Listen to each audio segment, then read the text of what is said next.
बिहार में फिर एक बार सीट बंटवारे का खेल शुरू हो चुका है, लेकिन इस बार कहानी थोड़ी अलग है। कोई भीतर ही भीतर फूटा हुआ है तो कोई जबरदस्ती का मुस्कुरा रहा है। एनडीए और महागठबंधन दोनों के अंदर ही मचा है घमासान। कौन खुश है, कौन नाराज और इसका चुनाव पर क्या असर पड़ेगा, आइए बात करते हैं। शुरुआत करते हैं एनडीए से, यानी कि नेशनल डेमोक्रेटिक अलायंस, जहां पर अंदरूनी खींचतान जोरों पर है। बीजेपी चाहती है कि 2020 के मुकाबले उन्हें इस बार ज्यादा सीटें मिले। वहीं जेडीयू यानी कि नीतीश कुमार के लोग कह रहे हैं कि हम बराबरी चाहते हैं। बीजेपी ने दावा किया है कि ग्राउंड लेवल पर उनका संगठन मजबूत है। वहीं जेडीयू को डर है कि बीजेपी उन्हें साइडलाइन कर सकती है। इस बीच एलजेपी यानी कि चिराग पासवान की पार्टी और पशुपति पारस में भी ठन गई थी। चिराग पासवान अपने पिता रामविलास पासवान की विरासत में 30 सीटें मांग रहे थे। वहीं बीजेपी का साफ था कि सबको उनके वोट शेयर के हिसाब से सीट मिलेगी, जैसे कि हुआ भी। जेडीयू और बीजेपी को बराबर 101 और 101 सीटें एनडीए ने प्रदान करी, जबकि एलजेपी को 29 सीटें मिली हैं और बाकी दो पार्टियों में 6-6 सीटों का बंटवारा हुआ।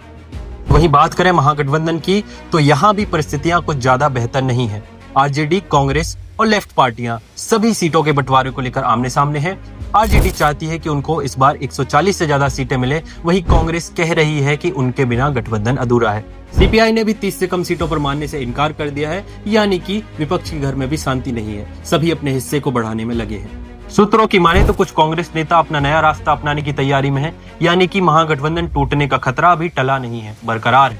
वहीं अगर बात करें जनता की, तो पटना से भागलपुर तक के लोग कह रहे हैं कि अब उन्हें विकास चाहिए, ना कि टिकट की राजनीति। राजनीतिक जानकारों की माने तो सीट बंटवारे को लेकर सहमति जल्दी नहीं बनी तो दोनों गठबंधनों को रिबेल कैंडिडेट्स का सामना करना होगा, यानी कि बगावत तय है। 2020 में भी यही गलती एनडीए और महागठबंधन ने की थी, जिसके चलते कई नाराज नेताओं के कारण सीटें हाथ से निकल गई। 2025 में भी अगर यही गलती दोहराई गई तो नतीजे हैरान कर देने वाले होंगे।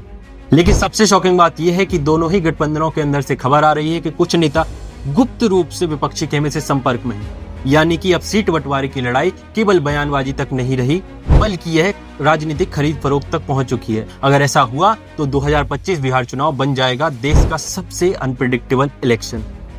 तो दोस्तों, आपको क्या लगता है, क्या सीट बंटवारे का झगड़ा दोनों गठबंधनों को नुकसान पहुंचाएगा या आखिर में सब सेटल हो जाएगा? अपनी राय कमेंट में जरूर बताएं।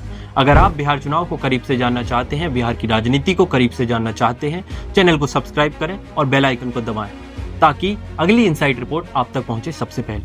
धन्यवाद।